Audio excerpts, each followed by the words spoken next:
नमस्कार दोस्तों, capital of learning YouTube channel में आप सभी का स्वागत है। इस वीडियो में हम आपके लिए टेस्ट 34 लेकर आए हैं, जिसमें स्टैटिक जीके, करंट अफेयर तथा जनरल अवेयरनेस से क्वेश्चन होंगे, जो कि एग्जाम की दृष्टि से बहुत ही महत्वपूर्ण होने वाले हैं। तो चलिए वीडियो को शुरू करते हैं, देखते हैं इसमें पहला क्वेश्चन क्या पूछा गया है। यहाँ पर पहला क्वेश्चन पूछा गया कि वेदों की ओर लौटो यह नारा किसने दिया था। तो बताइए, राजा राम मोहन राय, दयानंद सरस्वती, रामकृष्ण परमहंस, विवेकानंद। इसमें आपको 3 से 4 सेकंड दिया जाएगा, आप अपने उत्तर बताइए। उसके बाद हम यहाँ पे चारों ऑप्शन जो दिए गए हैं उसके आंसर आपको बताऊंगा। जल्दी से बताइए, वेदों की ओर लौटो के नारा किसने दिया था। तो करेक्ट आंसर यहाँ पर हो जाएगा आपका दयानंद सरस्वती। बहुत ही महत्वपूर्ण क्वेश्चन है, ये एग्जाम में बार बार पूछे जाने प्रश्न है। ये 15 से 20 बार एग्जाम में पूछे गए हैं, तो बहुत ही महत्वपूर्ण क्वेश्चन है। देखिए, वेदों की और लौटो का नारा किसने दिया था, दयानंद सरस्वती। और एग्जाम से इससे रिलेटेड जितने भी क्वेश्चन पूछे जाते हैं हम आपको यहाँ पर बताएंगे। देखिए, दयानंद सरस्वती बचपन का नाम पूछा जाता है, तो इनका नाम मूल शंकर, याद रखिएगा। इनके बचपन का नाम क्या था, मूल शंकर। और पूछा जाता है इनको भारत का मार्टिन लूथर किंग कहा जाता है। भारत का मार्टिन लूथर किंग कहा जाता है। इन्होंने 1875 ईस्वी में आर्य समाज की स्थापना की थी, याद रखिए। आर्य समाज की स्थापना किसने किए थे, तो दयानंद सरस्वती ने किए थे। और सत्यार्थ प्रकाश पुस्तक की भी रचना किसने किए थे, तो ये किसने थे, सत्यार्थ प्रकाश। दयानंद सरस्वती की पुस्तक का नाम है, याद रखिएगा, दयानंद सरस्वती की पुस्तक का नाम क्या है, सत्यार्थ प्रकाश। एक क्वेश्चन यहाँ से पाया जाता है कि वेदों की ओर लौटो का नारा और भारत भारतीयों के लिए है स्वराज शब्द का उपयोग दयानंद सरस्वती ने किया था। इन्होंने हिंदी को राष्ट्रभाषा माना था। हिंदी को राष्ट्रभाषा प्रथम बार किसने माना था, तो ये दयानंद सरस्वती ही थे, जिन्होंने हिंदी को राष्ट्रभाषा के रूप में माना था। बहुत ही महत्वपूर्ण क्वेश्चन है। इन्होंने मूर्ति पूजा, बहुदेश्वरवाद, अवतारवाद और पशु बलि प्रथा पर भी रोक लगाया था, इसका खंडन किए थे। इन्होंने 1800 याद लगेगा 1866 ईस्वी में पाखंड खंडनी पत्रिका चलाई थी। पाखंड खंडनी पत्रिका कब, 1866। ये बहुत ही महत्वपूर्ण क्वेश्चन है, जो कि यहाँ से पूछे जाते हैं। एक क्वेश्चन यहाँ से भी पूछा जाता है कि इन्होंने जो है गोरछा समिति, गायों की सुरक्षा के लिए गोरछा समिति की स्थापना किए थे। बहुत ही महत्वपूर्ण क्वेश्चन यहाँ से पूछा जाता है, तो ये आपका जो है आंसर हो जाएगा, याद रखिएगा इसको जो है। और इसमें देखते हैं कि अन्य ऑप्शन में आपका क्या क्या पूछा जा सकता है। तो देखिए, 1800 जो ये पूछा गया, राजा राम मोहन राय, तो इन्होंने 1828 ईस्वी, याद रखिएगा, 1828 ईस्वी को सती प्रथा के अंत करने के लिए इन्होंने ब्रह्म समाज की स्थापना की। तो पूछा जाता है कि ब्रह्म समाज की स्थापना किसने किया था, तो जो है इन्होंने सती प्रथा का जो करने के लिए ब्रह्म समाज की स्थापना किए थे। और 1829 ईस्वी में लॉर्ड विलियम बेंटिंग के जो है सहयोग से इन्होंने सती प्रथा का अंत किए थे। इनको जो है भारतीय पुनर्जागरण का पिता भी कहा जाता है। भारतीय पुनर्जागरण का पिता राजा राम मनमोहन राय को कहा जाता है, याद रखिएगा। और यहाँ बात करते हैं रामकृष्ण परमहंस थे, तो ये स्वामी विवेकानंद के गुरु थे, याद रखिएगा। स्वामी विवेकानंद के क्या थे, ये गुरु थे। और इनका बचपन का नाम पूछा जाता है, तो गदाधर चट्टोपाध्याय, याद रखिएगा, गदाधर चट्टोपाध्याय इनके बचपन का नाम था। एक क्वेश्चन इनसे पूछा जाता है, इनको दक्षिणेश्वर संत भी कहा जाता है, याद रखिएगा। दक्षिणेश्वर संत किसको कहा जाता है, तो ये रामकृष्ण परमहंस को कहा जाता है दक्षिणेश्वर संत। किसको, इन्होंने दक्षिण जो काली थी उनकी पूजा करते थे। एक क्वेश्चन यहाँ से पूछा जाता है, आप देखिए, स्वामी विवेकानंद से संबंधित कौन कौन से महत्वपूर्ण एग्जाम में क्वेश्चन पूछे जाते हैं। इनका बचपन का नाम पूछा जाता है, तो याद रखिएगा, इनका बचपन का नाम रहा नरेंद्र दत्त, याद रखिएगा, इनके बचपन का नाम नरेंद्र था। इन्होंने 1893 ईस्वी को शिकागो में, जो अमेरिका में स्थित है, विश्व धर्म सम्मेलन में भाग लिया था, इसको भी याद रखिएगा। और वहीं पे 1897 ईस्वी को वेदांता सोसाइटी की स्थापना की थे। और 1897 ईस्वी में ये जो है यहाँ पर जो है रामकृष्ण परमहंस की स्थापना की थी। याद रखिएगा, रामकृष्ण परमहंस मिशन की स्थापना किसने की थी, तो ये जो है स्वामी विवेकानंद की। तो बेलूर मठ की स्थापना भी किए थे। तो ये बेलूर मठ किससे संबंधित है, तो स्वामी विवेकानंद ने बेलूर मठ की स्थापना किए थे, इसको भी याद रखिएगा। बेलूर मठ कहाँ पर स्थापित है, तो ये बताएंगे, जो रामकृष्ण परमहंस थे वो कलकत्ता में स्थापित किए थे। और अगले क्वेश्चन पे चलते हैं। देखिए, यहाँ पे वीडियो थोड़ा सा बड़ा भले हो जाएगा, लेकिन ये जितने भी क्वेश्चन एग्जाम में पूछे जाते हैं, चारों ऑप्शन आपको माइंड में क्लिक होने चाहिए, तभी आप एग्जाम में जो है आपका करेक्ट आंसर कर सकते हैं। आजकल माइनस मार्किंग एग्जाम में लगा दिया गया है, तो जब तक आपको पूरा ऑप्शन क्लियर नहीं होगा तब तक आप सही उत्तर नहीं कर सकते हैं। तो देखिए, यहाँ पर दिया गया भारतीय, जो यहाँ पूछा गया कि भारतीय राष्ट्रीय कांग्रेस की पहली बैठक किस शहर में हुई थी। बताइए, जो कांग्रेस की पहली बैठक हुई थी किस शहर में हुई थी, बताइए जल्दी से। कोलकाता में, मुंबई में, और इलाहाबाद में या अहमदाबाद में, बताइए। जब इसको बम्बई को पहले मुंबई कहा जाता था, याद रखिएगा, मुंबई को पहले बम्बई कहा जाता था, याद रखिएगा। इसमें जो है क्वेश्चन पूछा गया है। तो जल्दी से वीडियो को शेयर कर दीजिए और वीडियो को लाइक भी कर दीजिए। देखिए, लाइक करने से हम लोग को मोटिवेशन मिलता है और ऐसी वीडियो हम आपके लिए लेकर आते हैं। तो इसमें बताइए कि पहली बैठक कहाँ हुई थी, किस शहर में? कोलकाता में, बम्बई में, इलाहाबाद में, अहमदाबाद में। तो करेक्ट आंसर यहाँ पर हो जाएगा, इनकी पहली बैठक जो है बम्बई में हुई। तो यहाँ पर यहाँ पर एक जो है स्थान था, गोकुल तेजपाल जो है संस्कृत विद्यालय था, तो वहीं पे इसकी जो है यहाँ पर पहली बैठक की थी। अगर बात करते हैं तो राष्ट्रीय जो कांग्रेस है, इसकी जो स्थापना किसने की थी? तो 1885 ईस्वी में ए.ओ. व्यूम, याद रखिएगा, ए.ओ. व्यूम ने इसकी स्थापना किए थे। और इसके अध्यक्ष जो है बोमेश चंद बनर्जी इसके अध्यक्ष बनाए गए थे। पहले अध्यक्ष कौन थे? बोमेश चंद बनर्जी। बहुत ही महत्वपूर्ण क्वेश्चन है। तो इसकी स्थापना 1885 में, याद रखिएगा, पूछा जाता है। उस समय भारत के जो है वायसराय कौन थे? तो लॉर्ड डफरिन, याद रखिएगा, उस समय भारत के वायसराय कौन थे? Lord Dufferin. और अन्य ऑप्शन की बात करते हैं तो कोलकाता में तो 1886 जो दूसरा वाला अधिवेशन हुआ था तो कोलकाता में हुआ था। इसमें दादा भाई नौरोजी ने पार्टिसिपेट किया था, या दादा भाई नौरोजी ने इसमें भाग किए थे या इसकी अध्यक्षता किए थे, याद रखिएगा। इसी अध्यक्षता में इंडियन लीग और राष्ट्रीय कांग्रेस का विलय भी किया था, जो सुरेंद्र नाथ बनर्जी द्वारा इंडियन लीग की स्थापना किया गया था। और ये कांग्रेस जो है NIC की स्थापना किया गया था, इसको जो है दोनों को क्या किया था? विलय कर लिया गया था। और इलाहाबाद में अगर बात करते हैं तो ये 1888 ईस्वी में इलाहाबाद में जो है कांग्रेस का अधिवेशन हुआ था, जिसमें जॉर्ज यूले को, पहले ऐसे अंग्रेज थे जिनको जो है अध्यक्ष बनाया गया था, जॉर्ज यूलो को। और इसमें अहमदाबाद में बात करते हैं तो 1902 ईस्वी में अहमदाबाद की कांग्रेस की अध्यक्षता किसने की? तो सुरेंद्र नाथ बनर्जी ने, याद रखिएगा, सुरेंद्र नाथ बनर्जी ने। इन्होंने 1895 ईस्वी को पूना में भी इन्होंने अध्यक्षता की थी, इसको याद रखिएगा। और अगले क्वेश्चन पे चलते हैं। भारत में सही मायने में स्थानीय स्वशासन के जनक किसे कहा जाता है, बताइए। लॉर्ड मेयो को, लॉर्ड रिपन को, लॉर्ड कर्जन को, या लॉर्ड क्लाइव को? जल्दी से वीडियो को शेयर कर दीजिए अपने मित्रों में, शेयर करें, जो कि आपके एग्जाम में अभी जो 18 अप्रैल को होने वाली है जूनियर जो है भर्ती परीक्षा, उसके लिए जो सुपर टेट होने वाला है, उसके लिए बहुत ही महत्वपूर्ण क्वेश्चन। देखिएगा, यहाँ से जितने भी आपके जियोग्राफी के क्वेश्चन है और जो आपका इतिहास है, जितने भी आपके बन रहे हैं GS के और करंट अफेयर से जो 2-4 क्वेश्चन इस पर डाले जा रहे हैं, वो भी देखिए वहीं से क्वेश्चन पूछे जाने की पूरी संभावना है। तो ये आपका देखिए बताइए कौन है? तो यहाँ पर करेक्ट आंसर हो जाएगा आपका लॉर्ड रिपन। ये आपका करेक्ट हो जाएगा, लॉर्ड रिपन जो है, इनको जो है भारत में स्थानीय स्वशासन के जनक के रूप में कहा जाता है। स्थानीय स्वशासन इस समय जो है प्रचलित है। देखिए, जैसे आपका ग्राम स्तर पर, ब्लॉक स्तर पर और जो है जिला स्तर पर, ये जो हमारी पंचायती राज व्यवस्था है वो स्थानीय स्वशासन से ही संबंधित है। तो लॉर्ड रिपन उस समय जो है 1882 ईस्वी में इन्होंने ये थे। तो लॉर्ड रिपन हमारे स्थानीय स्वशासन के जनक हैं। और बात करते हैं ना अन्य ऑप्शन की, तो जो लॉर्ड मेयो थे, इनके जो है समय में 1872 ईस्वी में पहली बार जनगणना हुई थी, याद रखिएगा। भारत की पहली जनगणना 1872 ईस्वी में लॉर्ड मेयो के समय, याद रखिएगा। इन्हें पूछा जाता है कि जो ये पहले ऐसे वायसराय ने जिसको जो है भारत में इनकी जो है हत्या कर दी गई थी, लॉर्ड मेयो की। और पूछा जाता है कि नियमित जनगणना किससे समय हुई थी? तो नियमित जनगणना 1881 ईस्वी में लॉर्ड रिपन के समय नियमित जनगणना हुई थी। और लॉर्ड कर्जन के समय अगर बात करते हैं तो 1900 इनके जो है 5 में जो है ये ऐसे वायसराय थे जिनके समय बंगाल विभाजन हुआ था। बहुत ही महत्वपूर्ण घटना है बंगाल विभाजन। और इन्होंने 1904 ईस्वी में जो है विश्वविद्यालय आयोग की स्थापना किए थे और जो है पुरातत्व विभाग की भी स्थापना किए थे। पुलिस विभाग की स्थापना भी लॉर्ड कर्जन के ही संबंधित है।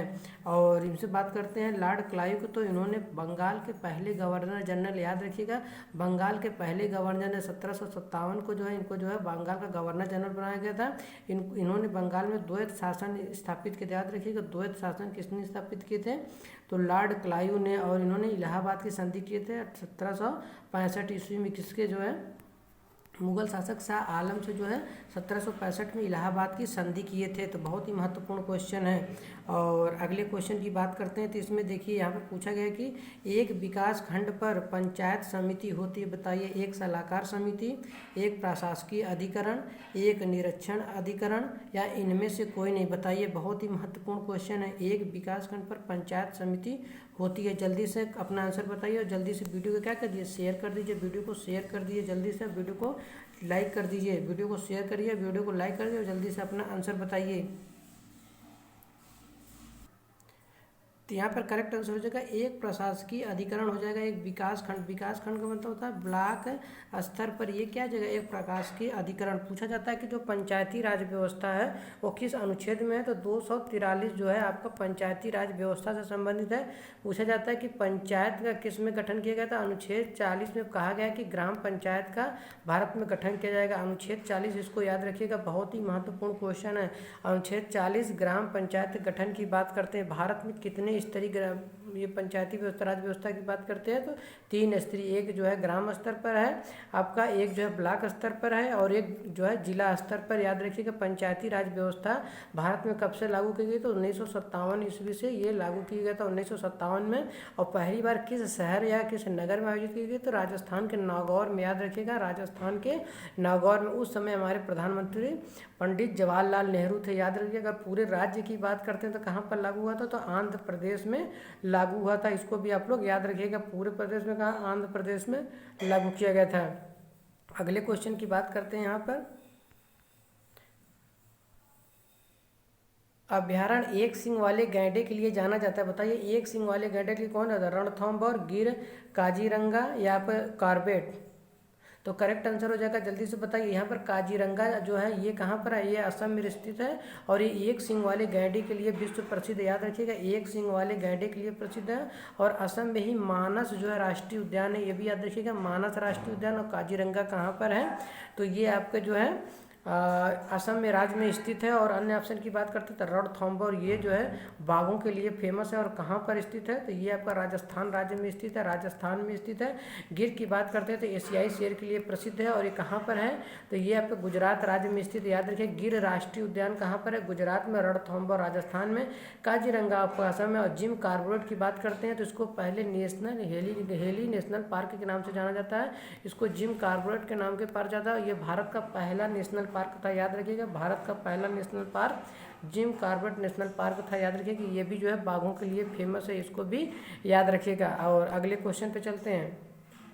भारत की सबसे बड़ी जनजाति है, बताइए। गोंड जनजाति, इरूला जनजाति, पानियान जनजाति या राजी जनजाति। करेक्ट आंसर बताइए, जो भारत की सबसे बड़ी जनजाति है वो कौन सी है। और वीडियो को लाइक कर दीजिए तथा वीडियो को, तो यहाँ पे करेक्ट आंसर हो जाएगा जो गोंड जनजाति है वो भारत की सबसे जो है बड़ी जनजाति है। याद रखिएगा भारत की सबसे बड़ी जनजाति गोंड जनजाति है। गोंड जनजाति से एक क्वेश्चन और पूछा जाता है कि ये भारत की सबसे पुरानी जनजाति, याद रखिएगा सबसे प्रिमिटिव जनजाति इसको कहा जाता है, जो है गोंड जनजाति है। और एक क्वेश्चन पूछा जाता है कि सबसे बड़ा प्रदेश कौन सा, तो मध्य प्रदेश जनजाति की दृष्टि से सर्वाधिक सबसे बड़ा प्रतिशत है। और प्रतिशत के हिसाब से देखा जाए तो मिजोरम में सर्वाधिक मात्रा में जनजाति पाई जाती है। याद रखिएगा क्षेत्रफल की दृष्टि से मध्य प्रदेश और प्रतिशत की दृष्टि से मिजोरम में सर्वाधिक जनजाति पाई जाती है। और जनजाति अनुच्छेद की अगर बात करते हैं तो 342 किससे संबंधित है, तो अनुसूचित जनजातियों से संबंधित है। इरूला और पनिहान जनजाति ये कहाँ की है, तो ये केरल की। याद रखिए कि इरूला और पनिहान जनजाति कहाँ की है, केरल की जनजाति है।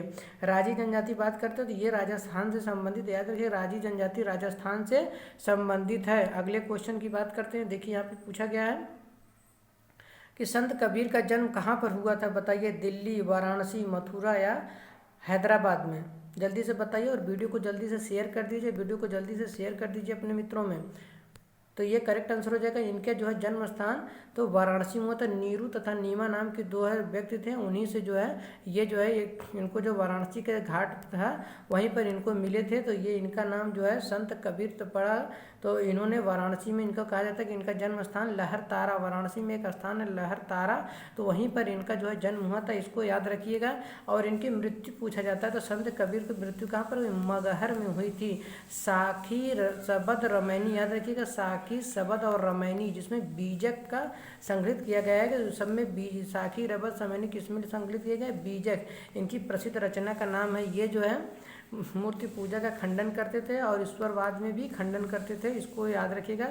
ये एकेश्वरवाद में विश्वास रखते थे। याद रखिएगा ये नास्तिक प्रवृत्ति के देखे ऐसे थे। नास्तिक मतलब भगवान में या ईश्वर में इनकी जो है कोई रुचि नहीं थी। और देखते हैं अगले ऑप्शन कि दिल्ली की बात करते हैं तो दिल्ली भारत की जो है पूछी जाती है कि भारत की राजधानी है। और ये क्वेश्चन पूछा जाता है भारत की राजधानी कब बनी थी, तो 1912 ईस्वी में भारत की राजधानी दिल्ली बनी थी, इसको याद रखिएगा। मथुरा की अगर बात करते हैं तो श्री कृष्ण भगवान की जन्मस्थली है। यहीं पर वृंदावन, याद रखिएगा वृंदावन यहीं पर स्थित है। और यहाँ पर जो है पूछा जाता है लठमार होली कहाँ पर खेली जाती है, तो लठमार होली मथुरा में खेली जाती है। हैदराबाद की पूछा जाता है किस नदी के किनारे है, बहुत ही महत्वपूर्ण क्वेश्चन है।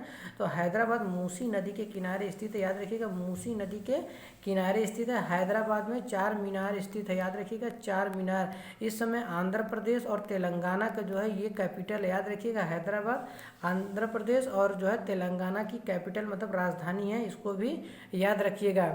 और देखते हैं अगला क्वेश्चन।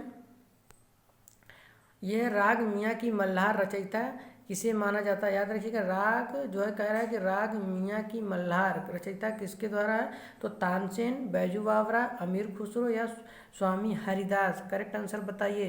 तो यहाँ पर आपका करेक्ट आंसर हो जाएगा ये तानसेन इसको लिखे थे। तानसेन जो है अकबर के 9 रत्नों में से एक थे, याद रखिएगा। इनका जो है नाम रामतनु पांडे था, याद रखिएगा रामतनु पांडे इनका नाम था। इनका जन्म ग्वालियर में हुआ था, याद रखिएगा। जो तानसेन थे उनका जन्म कहाँ पर हुआ था, तो ग्वालियर में हुआ था। ग्वालियर में ही इनकी जो है मतलब कि जो है आपका इनका जो है मकबरा बना है कहाँ पर, ग्वालियर में। क्वेश्चन पूछा जाता है कि तानसेन का मकबरा कहाँ पर है, तो मध्य प्रदेश के ग्वालियर में स्थित है। और अन्य ऑप्शन की बात करते हैं तो बैजू बावरा ये भी जो है एक जो है संगीतक थे, याद रखिएगा संगीतक थे। अमीर खुसरो की बात करते तो ये भारत का तोतिए हिंद या भारत का तोता कहा जाता है। इनकी पुस्तक का नाम है ख्वाइजीन या आशिका। इनकी पुस्तक का नाम है नूह सिपह सलार भी इनकी पुस्तक का नाम है। इन्होंने 12 जो है सुल्तानों का राज देखा था, याद रखिएगा 12 सुल्तानों का राज इन्होंने देखा था। ये अलाउद्दीन खिलजी के राज्य कवि थे, याद रखिएगा अलाउद्दीन खिलजी के राज्य कवि थे। इन्होंने जो है तबला और सितार वादक और कव्वाल गायकी के जनक भी कहे जाते हैं। सितार, तबला और कव्वाल गायकी और खड़ी बोली के जनक भी इनको कहा जाता है, याद रखिएगा खड़ी बोली के जनक अमीर खुसरो को कहा जाता है। और इसमें बात करते हैं स्वामी हरिदास, तो ये तानसेन के क्या थे, गुरु थे, याद रखिएगा ये तानसेन के क्या थे, और गुरु थे। इनकी जो पूछा जाता है कि इनका जो है मंदिर कहाँ पर बनाया गया, तो वृंदावन मथुरा में इनका मंदिर बनाया गया। बहुत ही महत्वपूर्ण क्वेश्चन है ये, यूपी स्पेशल बहुत ज़्यादा पूछे जाने वाले क्वेश्चन है, बहुत बार पूछे गए हैं कि स्वामी हरिदास का जो है मंदिर कहाँ पर है, तो ये जो है वृंदावन में स्थित है। और अगले क्वेश्चन की बात करते हैं तो देखिए यहाँ पर पूछा गया है सोडियम बाइकार्बोनेट का सामान्य नाम क्या है बताइए। बेकिंग सोडा या बेकिंग पाउडर, सोडा लाइम या सोडा एस। तो करेक्ट आंसर यहाँ पर हो जाएगा बेकिंग सोडा। जो खाने वाला सोडियम होता है तो NaCO2 ये इसका नाम फार्मूला याद रखिएगा। और जो बेकिंग पाउडर होता है वो Na2CO3 होता है, इसको भी याद रखिएगा ये क्या है। और सोडा लाइम की बात करते हैं तो कास्टिक सोडा कहते हैं, NaOH इससे संबंधित है सोडा लाइम से। और अगले क्वेश्चन की बात करते हैं, देखिए यहाँ पर दिया गया है क्वेश्चन एथलेटिक फूड नामक बीमारी किससे उत्पन्न होती है बताइए। जीवाणु, कवक, प्रोटोजोआ या निमेटोड।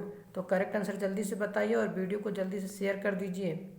तो ये आपका कवक से हो जाएगा। जो एथलेटिक फूड बीमारी होती है पैरों में होती है, याद रखिएगा जो पैरों की उंगलियां होती हैं उसमें कवक या फंगस के कारण क्या होती है, एथलेटिक फूड बीमारी होती है। ज़्यादातर किसमें होती है, तो ये ज़्यादातर गायों में होती है, इसको याद रखिएगा। और इसमें जीवाणु की अगर बात करते हैं तो आपका जो टीबी रोग होता है वो जीवाणु के कारण होता है। प्रोटोजेवा की अगर बात करते हैं तो मलेरिया, प्लाज्मोडियम प्रोटोजेवा से मलेरिया रोग होता है, इसको याद रखिएगा। ये प्रोटोजेवा से कौन सा रोग होता है, मलेरिया। और टीबी जो जीवाणु से ये होने वाला रोग है, इसको भी याद रखिएगा। तो ये था कुछ महत्वपूर्ण क्वेश्चन जो कि 18 अप्रैल को आपका सुपर टेट होने वाला है, उसके लिए तो बहुत ही महत्वपूर्ण है। आने वाले एसआई एग्जाम के लिए UPSI ARO एग्जाम हो गया, जो आपकी प्राथमिक शिक्षक भर्ती सुपर टेट की आने वाली है, उसके लिए बहुत महत्वपूर्ण है।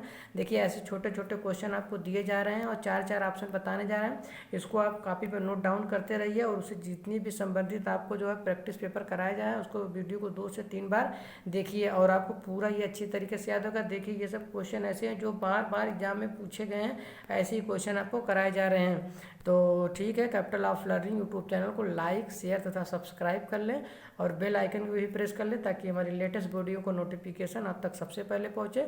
Thank you for watching this video.